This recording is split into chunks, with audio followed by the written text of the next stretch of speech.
Hi, this is Lex, and welcome to the FinTech Blueprint. It's your podcast about fintech, decentralized finance, digital banking, investing, robo-advice, artificial intelligence, and all the other frontier technology that is transforming financial services. To get more content, like an illustrated transcript of this conversation in your inbox, subscribe at fintechblueprint.com. So without further delay, let's jump into today's episode.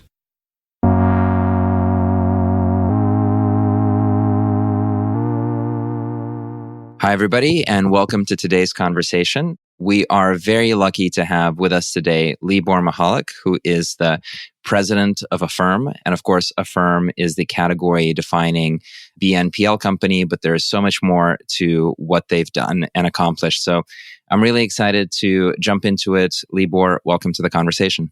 Thank you, Lex. Really appreciate you having me here today, and I'm looking forward to the conversation. I want to rewind back to your definitional experiences with the internet. Like, broadly speaking, what were your first moments interacting with the web, building for it, understanding its culture? Like, how did you come into that space? I got my CS degree from the University of Illinois in Champaign-Urbana in the early 90s. So I was there, going to school there while Mosaic, the proto-browser, the first browser, was being written and developed at NCSA, the National Center for Supercomputing Applications. And I also happened to work as a student programmer there.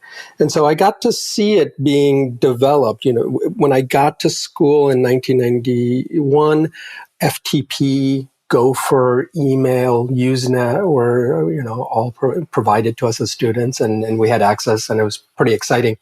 And during those 4 years, right around 93, is when the first browser, when Mark and his team developed the first browser there. And really, as students, as people who had access to it, we started, we were the beta testers. And it obviously took off quite quickly. And so I still remember going to a movie with my friends, all my CS and NCSA friends, and for the first time seeing a URL in an ad at a movie theater out in the wild, and it was like, whoa! I think this thing's going to be big, and sure enough. I remember there was a moment in the middle of the 2000s when stores would just print out a Twitter logo and put it on their window, and I'm like, why? What are you trying to do with it? The URL in the movie, I understand. So what was the internet for at the time that you saw it emerging? How did you think about its purpose? Its purpose, even then, was twofold. It was getting access to resources that you didn't have. And so having access to computers and equipment for running, large computations, for experimental computations, for different types of computer architectures.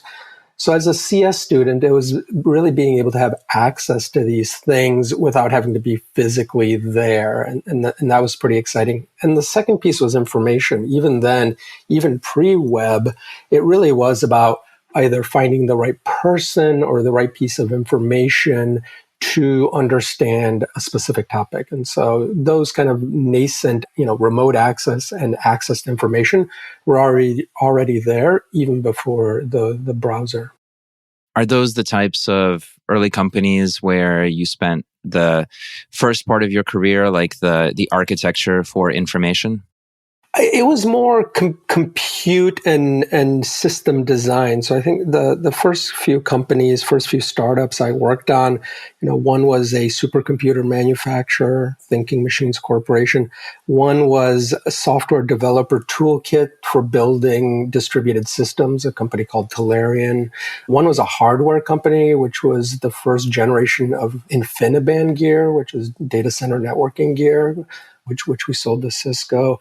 And then I started to transition more kind of up the stack to consumer products and consumer use cases from those kind of early, what I would call pure engineering roles. Can you paint the picture of how those consumer use cases emerged, or culturally, what was the insight that led to the explosion of media and information? And on the infrastructure side, was there anything that unlocked that? I mean, the insights from the on the consumer side, perspective, it really was to help organize and access that information and connect people. And so, even the early companies, Yahoo started out as, as a directory to the web, and then Alta Vista to help search the web. We're growing in parallel to the idea of connecting people. And so one of the first consumer startup I worked on was called eGroups, which really was just online email lists. And it eventually became Yahoo, got bought by Yahoo and became Yahoo Groups. But it was really about just connecting people and finding access to like-minded people in the world on any topic. And so I think a lot of the early web was just trying to understand this rapid growth in information. And of course, groups, people who were producing information. And so bringing them together. And that really was kind of where that initial growth came from. And then, of course, e-commerce, and then access through the web, through the web to physical goods, and how to connect people to the things that they want as well. That was really where things were going really early on. Was that transition from information and connecting the nodes in a network, whether those are people or businesses, and that transition from the media experience or the connectivity towards exchange and commerce and economic activity, was that obvious from the beginning, or was there any sort of step change that you saw that showed commerce becoming a much more important use case? Of course, Amazon is sort of the poster child, but were there other symptoms that made it more and more relevant for you? I would say it was relevant pretty early on. I mean, I remember even, again, kind of really early in college when the web was kind of just starting, when networking was a thing, somebody at school put a vending machine onto the network so you can, get it to perform and vend over the network through sending some commands to it. There had been a business which would deliver pizza, obviously pizza delivery, but you could fax them. And so right away, somebody did email to fax gateway so you could use email to order pizza. And so I think the connection to commerce was pretty quick, and Amazon started pretty early in the history of the web, I think, as a recognition of that. I think a lot of the acceleration was making that more accessible and natural to a much broader audience. And I think that's really where the commerce came from, is just making it more accessible and easier. And so in some ways, when we think about, and we built Affirm, it was really the convergence of a number of technologies, but two of the ones that were important coming together was e-commerce and mobile. Just having that mobile device, having access to the internet, to the world through your mobile device, just made purchasing and shopping and just access to commerce over the internet feel much more natural and a thing that people were very comfortable doing because it was in their pocket, because it was accessible all the time. You're on the other side of the fear of people using credit cards online. You're past the initiation of fintech with Mint and people sharing their bank accounts, and you're in the middle of the 2010s where you already have quite a bit of fintech activity, but it's still very splintered. Most of it is just, hey, the internet's a distribution channel. Let's put some financial products online, and then we can sell financial products in a new place. But Affirm does something quite different and is much more integrated with the core of the internet. So maybe if you could expand on that in that moment at the founding of the company, what were the core insights that you had, or maybe your core hypotheses that gave you the courage to do it? It was sort of this, from a company founding perspective, it was twofold. It was the idea of what is the company mission is building honest financial products that improve people's lives. And so the idea of what that looks like, and the idea was largely around, a financial product, a credit product, unlike a credit card, that was aligned with the interests of the consumer. So when the consumer got what they were looking for, when we would give them all the information that they needed to make a decision. and they had it a priori for making a purchase that they would have that and it wouldn't change on them. It was like, this is what, here's what you're going to pay. Here's the all-in cost because you're going to pay over time. And you can decide here whether this is what you want or don't. And we win when the customer wins, and we share in the negative outcome if there's a negative outcome because they can't repay us. And that was the idea. The technological genesis for it of like, why did we think that idea made sense to build then at that time and thought that we could make it successful was the convergence of a number of technologies. I mentioned two of them. E-commerce had become normalized. Everybody had a mobile device in their pocket, so they had access to e-commerce, but also their personal information and their identity in a certain sense through their phone. And then two more technologies, really the rise of machine learning and being able to build large models large predictive models on large amounts of data, trained on large amounts of data, but be able to make real-time decisions, as well as access in real time to consumer information, third-party consumer information that could be accessed right away. Credit reports is the most obvious, but other pieces of information as well about the consumer.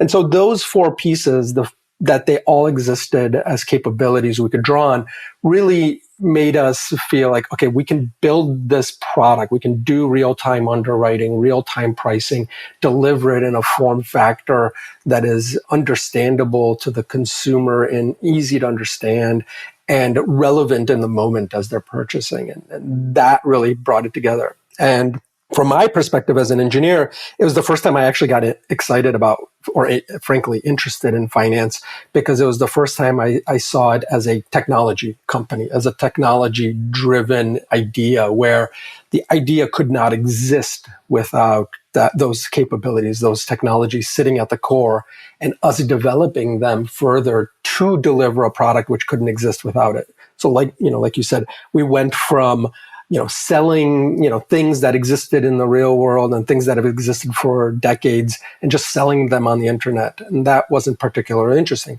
It was interesting when it was like, okay, we could actually build a product that's better for customers than their credit cards. And we can only do it because this technology exists here and now. And that's when I got excited by the idea and decided to build this company. So if we explore kind of the negative space of the other options that people had at the moment, walk me through the sort of the consumer's mindset and their willingness to pay and what it is that they're really solving for. We know the solution that has taken up the space and defined an industry being like underwriting each purchase, but from a consumer perspective at the time, like what is it that people were doing and had in their commerce experience that was not transparent, that that they were struggling with, that you thought there'd be a willingness to pay and sort of a willingness to adopt? Yeah, I think there's two major components to it, and one is sort of the background, what I would call like the background understanding of how credit cards work, and then and so that existed kind of over a period of time, and by that I mean, the credit card sells you convenience and ubiquity, but it actually makes money when the unexpected or unwanted happens, right? Like when everything's happy, you swipe here, you swipe there, and you pay off at the end of the month, and then rinse, lather, repeat. But the actual revenue and all the incentives are around when you miss that payment, and either because for whatever circumstance, whether it's negligence or you really are in financial distress, whatever the reason, that's when suddenly the thing you bought costs more than you had planned to pay for it, because you're now getting all these fees and interest charges on top of it. And of course, that's where the industry makes all of its money. I think this recognition, whether conscious or subconscious, exists in the consumer, that this is a tool that they like, but it can definitely bite to them. And that's really where the companies that provide it to them are deriving value. And so when we decided to build a product that turned that on its head, I think customers really gravitated to the idea that just like, purchasing anything, when you have the full purchase price in front of you, that decision is much clearer and much more comfortable. And so one of the things customers tell us even to this day is that the product gives them confidence, that they know what they're getting. They know whether they can or can't afford it with the all-in cost of what is this really going to cost me. And of course, customers have always recognized that there is a place in their life for credit, right? A sofa today is worth more than a sofa a year from now. And when you can put a price on that value and tell the customer, hey, it's going to cost you, another $80 to have this thing today versus a year from now, the customer can make a rational choice, and they know that that's what they're going to pay. So that's a big part of it. And of course, or I shouldn't say of course, but I also believe that some of that was brought to the forefront. Some of that anxiety and looking for a solution was brought to the forefront in customers' minds from the financial shock in the, late aughts, 2008, 2009, and what was happening with credit and with people's finances at that time. And so part of it, I think, was just this in the background understanding how credit cards work. And part of it was kind of the shock of sudden change in the credit market and people's finances. What was the first version of the technology that you built? What was the embarrassing first V1 that you launched with? It was definitely quite a bit of iteration. At one point in the very early versions, we were even exploring with the idea of just doing the underwriting and reselling it as a technology. So as a bunch of engineers, Max is an engineer, I'm an engineer, a group of engineers together, we're like, well, let's build something, let's build infrastructure and resell it to people who already have the consumer brands and talk to customers all the time. And that was, a little bit embarrassing in hindsight, in the sense that, we went and we talked to people, and they, everybody basically said, well, if this technology is so great, why don't you put your own money at risk? Why are you selling this thing? Like, how do we trust it with our money if you don't trust it with your own money? And so that was very much they're right. Like, let's go do that. Let's go prove it out. And so that was a little bit embarrassing to have something so obvious told to us by so many people before we actually went and started doing that. And then the first merchant, there was a number we were talking to, but the early version of the product was just very simple, very short term. I think it was like a 30-day product where, you purchase and then owed the full amount in 30 days. And it was 1-800-Flowers. We were selling flowers and making that easier. So that was pretty fun. But then we pretty quickly figured out, okay, people need to be able to pay over more time, over more installments, and really start to build that out, and realized, that durable goods and larger purchases were really where it was at. And so I think Casper was one of our very early merchants that came next. And then from there, it was like, oh, okay, yeah, we think we understand like where this thing really has value for customers. And it picked up from there pretty quickly.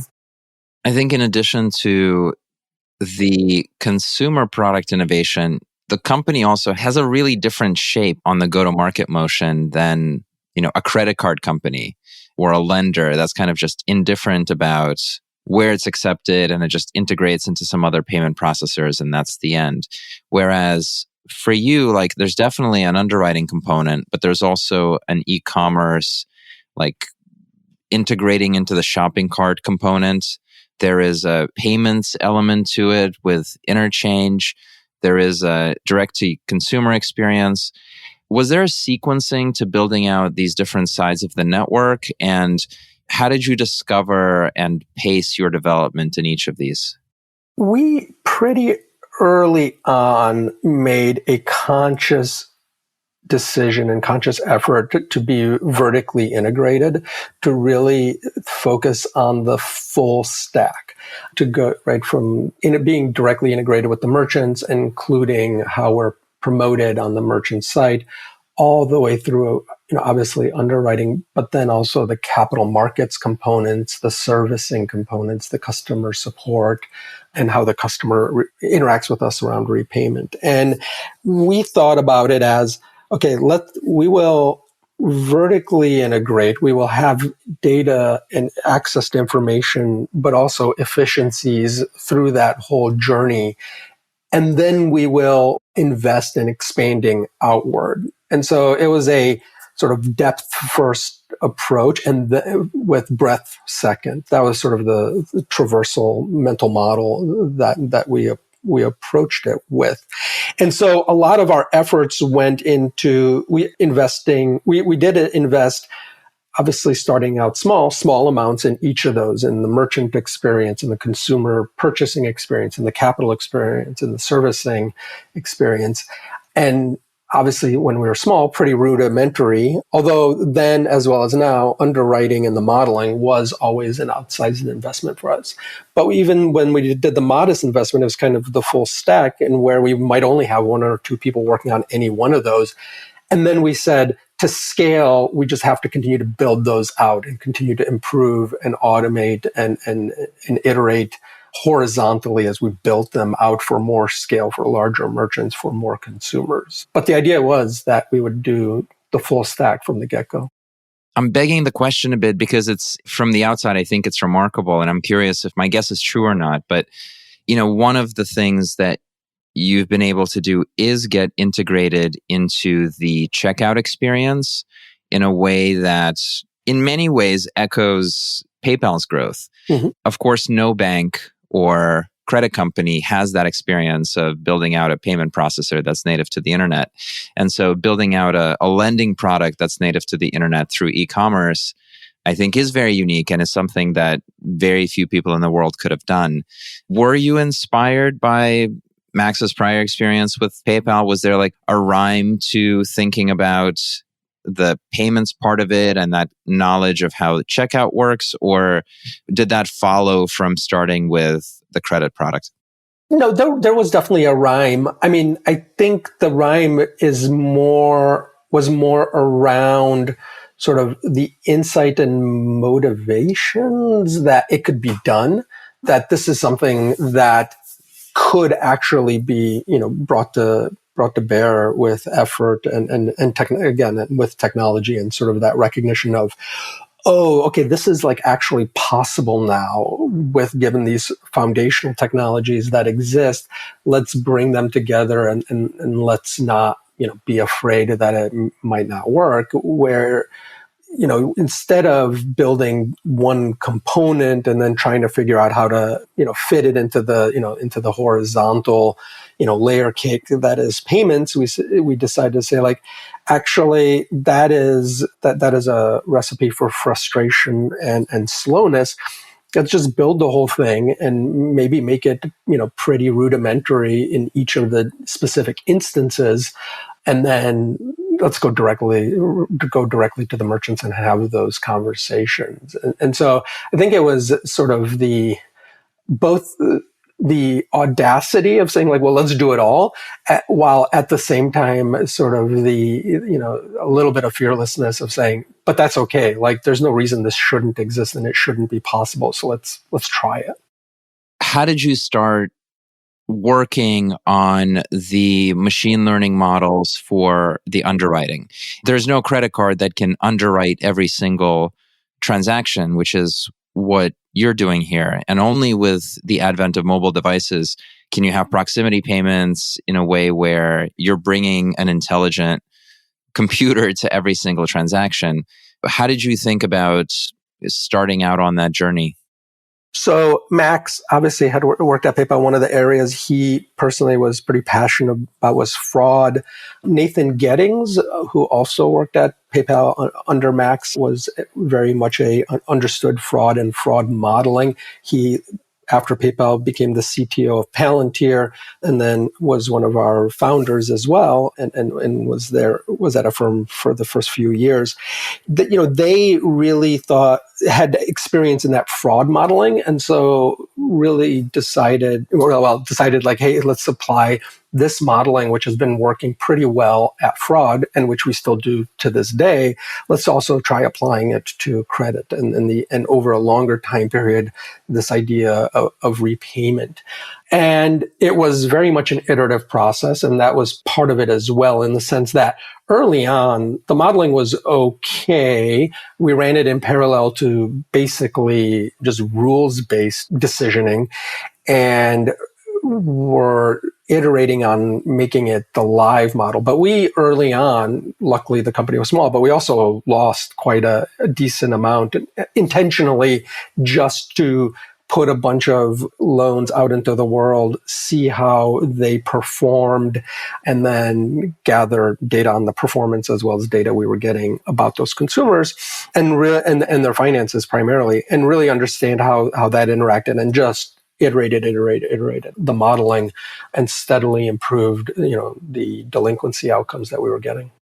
Was it difficult to tell the fintech story in the beginning, especially if you needed capital to build a business, but then you needed capital to underwrite and, lose money until the machine learned better? How did you package that story to probably investors that didn't understand it yet?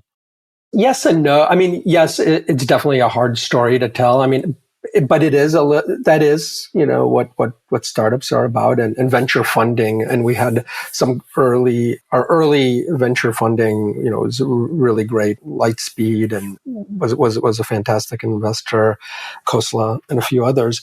They understood what it takes to build a company that hadn't been done before, and what that looked like. And so that was where the original money was coming from. By the time we got to a size where we're like, okay, we're getting to a point where we need to raise real capital funding, from real people that are in the business of providing warehouse lines for things like what we're doing.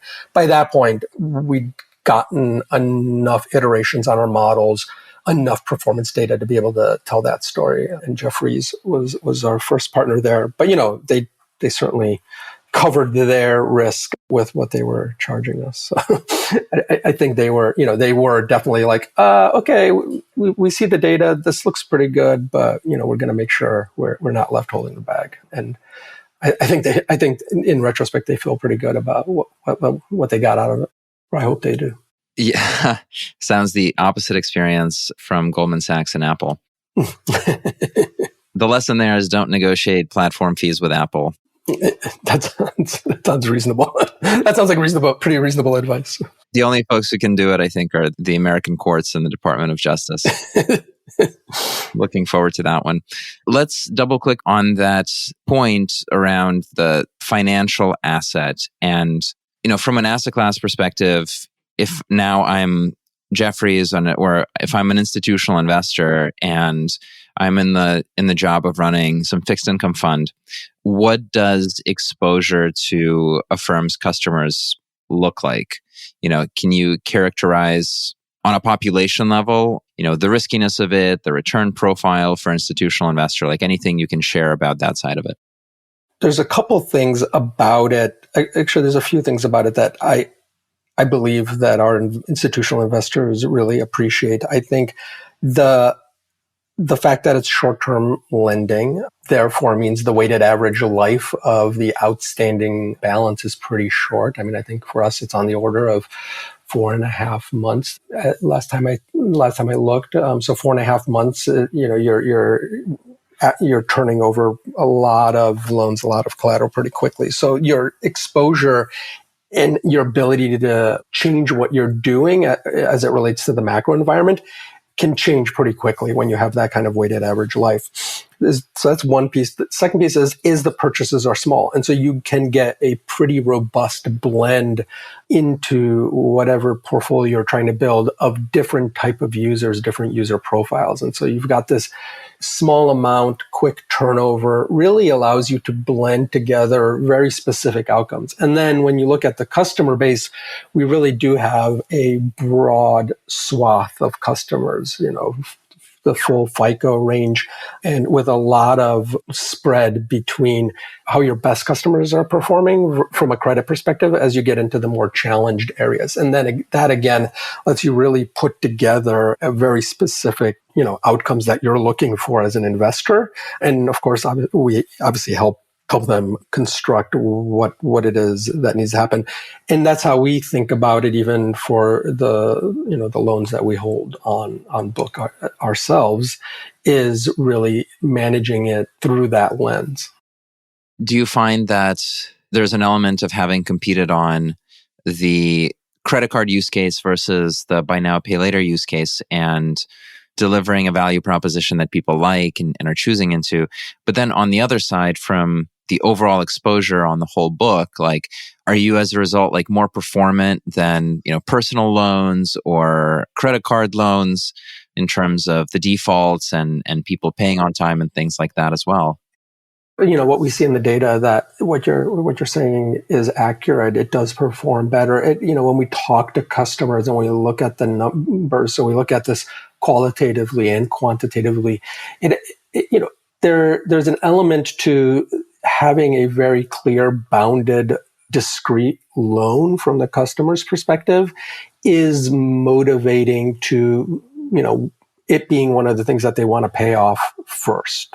Because, as customers have told us, if I want to get somebody to, if I've got 5 people calling because I'm not paying them, I'm going to pick the one that's going to, be the fastest to get them to stop calling. And so a lot of times that will mean that they're like, okay, this Affirm thing, it's very specific. I know exactly what the amount is. I will just, pay that down and pay it off and then move on. And so we definitely get some of that from a behavioral aspect, but also because it is discrete and usually because it is compared to the rest of their finances, I don't want to say small, but it's more modest in size. And therefore, again, it sort of becomes an easier priority, feels more something that's more digestible for them. And therefore, they're motivated to make that happen.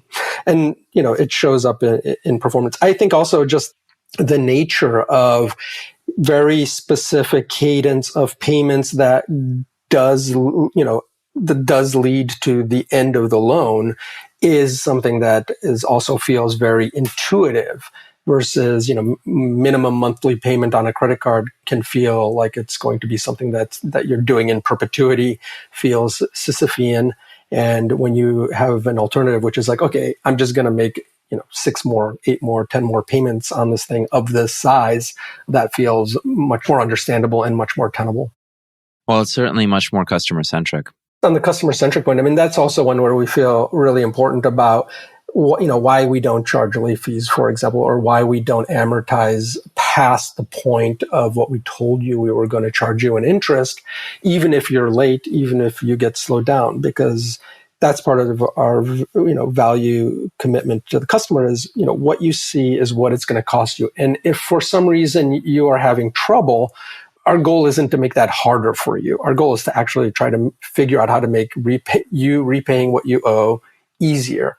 And that means, we offer reamortizations, deferrals, all different ways to actually simplify that. We've looked at the data and, obviously people make a lot of money off of late fees, but they don't move the needle in terms of customer performance beyond, basis points, or tens of basis points of delta. And, from building a product that is customer centric and delivering on that brand promise, a few, tens of basis points is just isn't worth it. When you look at the future of the company and the extensions of that 3-sided network we talked about before, the strategy with the Affirm card is really interesting, as well as the extension to a consumer app where people can see all their stuff and see how it's phasing in over time and so on. It's sort of a motion that I've seen a couple of companies do, Shopify starting in the commerce backend and then extending to its own app and so on. How do you think about that product and what's the purpose of that product? The purpose of the product is to be available in more places where customers shop. We want to ensure that when our customers are thinking about how am I going to pay for this? Can I afford it? That we're there, wherever there is. And so the card is really a driver for places where we are not operating today, offline, and the sort of slowness and legacy infrastructure of offline, and how do we help customers there? That's a large motivator for the card, as well as, of course, surfaces and merchants we don't work with directly, but being able to be available there. And so it really is about expanding the surface area of relevance for our customer base. And we see it in, how customers use the product. Places where we're directly integrated and work with the merchant, somewhere like Amazon, customers will still use us. Even our card holder customers will still use that direct integration because for them, it's easier, it's smoother, it's something that they know and understand. And so even though we have card product and out in the world and a lot of customers are using it, they will go back and forth between using the card because that is the modality that is most relevant to a specific purchase, but they'll go back to using the direct integrated merchant experience because that's the one that's most relevant. And so we really think about it as increasing our surface area and not a separate thing. So you're not going to be adding in a neobank and a robo-advisor and a crypto trading app and a messaging app and a social financial sharing app and a financial literacy education into there? Some of those sound better than others. Some of them are more relevant. One of the things, the financial literacy one, I think is an important one and one we talk about on a regular basis. The irony of financial apps are that the people who use them, what I would call religiously, are probably the people who need them the least. They're the most financially literate, and they use them to help manage that, their finances. I think when we look at it, we do think financial literacy is really important. It is a non-trivial and non-trivial knowledge base that we want to help people tap into and understand.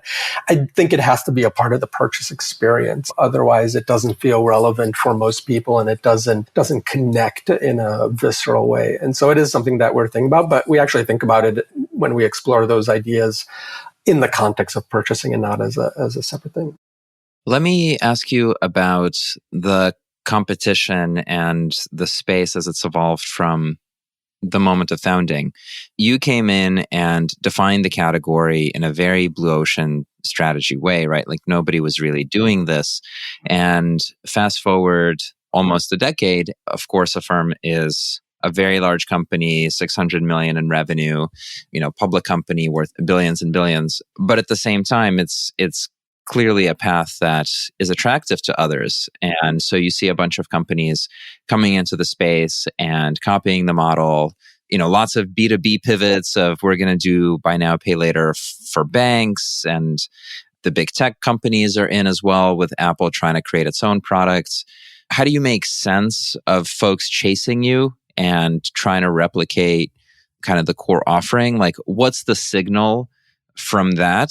And maybe after we'll follow up, like, what's your response? But what do you make of the signal?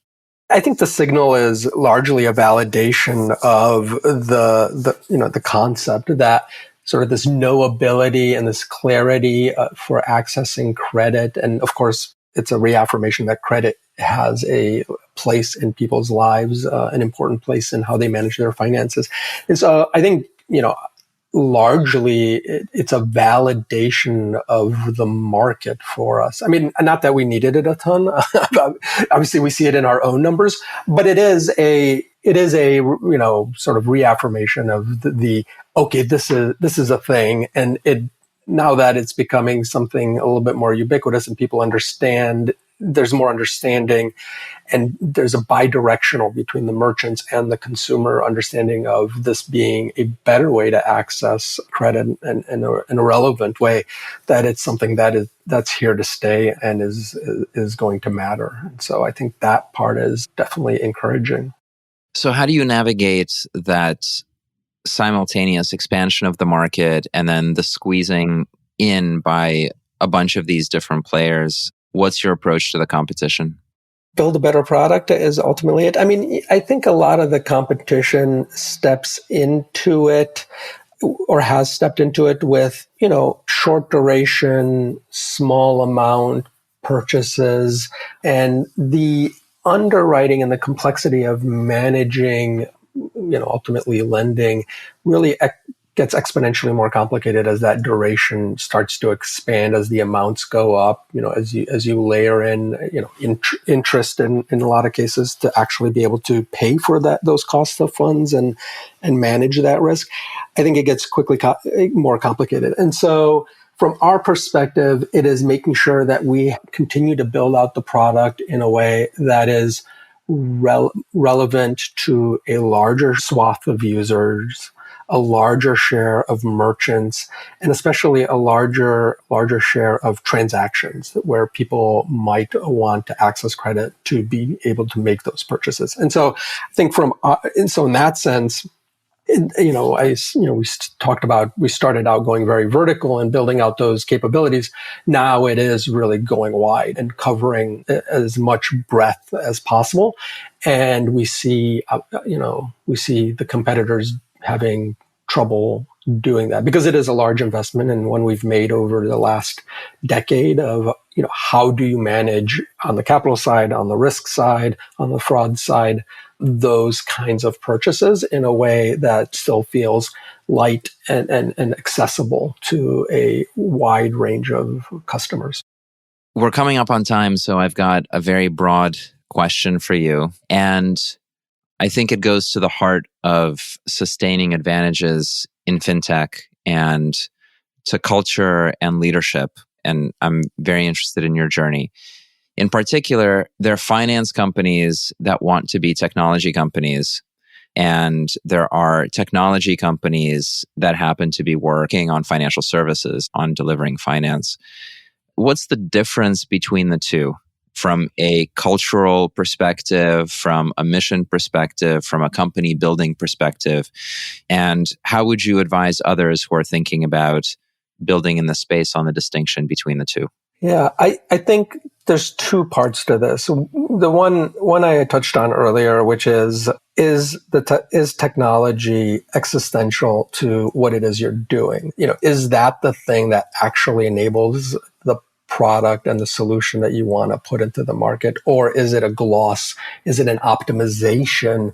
Is it, an inefficiency gain? If it is just the latter, it's not, it's technology in service of finance. If it's actually something that can only exist because of the technology, then then I would say it's a true technology company.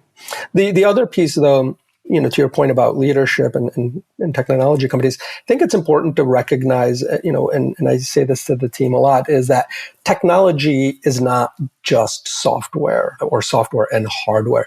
It is the process by which you build. And it is the feedback loop and the iteration on that feedback loop between people who build software, domain experts, software engineers, business experts, that they are coming together to build something, put it into the market as quickly as possible, and get feedback on how that's doing. And in the process, learn more about the domain in which they are operating, and then take that new knowledge and put it back into software and product and releases. And that evergreen process of continuing to innovate, continuing to improve, continuing to learn more about the space in which you operate, and having that then reflected in the software and the product and ongoing feedback really is what is technology. I think if you can buy software, that's not technology. If you are in the proactive process of continuing to innovate and develop and having that tight collaborative integration across your teams that is required to deliver that's technology. Fantastic. Libor, thank you so much for joining us today. If our audience wants to learn more about Affirm or about you, where should they go? Affirm.com. There's more information there. They can send me an email too. Everybody send him an email. Wonderful. Great to have you on the podcast. Thank you for having me. It was a lot of fun. Hi, everyone. That's it for this week's episode of the FinTech Blueprint. For more technical deep dives into all things fintech and decentralized finance, check out fintechblueprint.com and grab a free subscription to the newsletter. This is Lex, and I'll see you next time.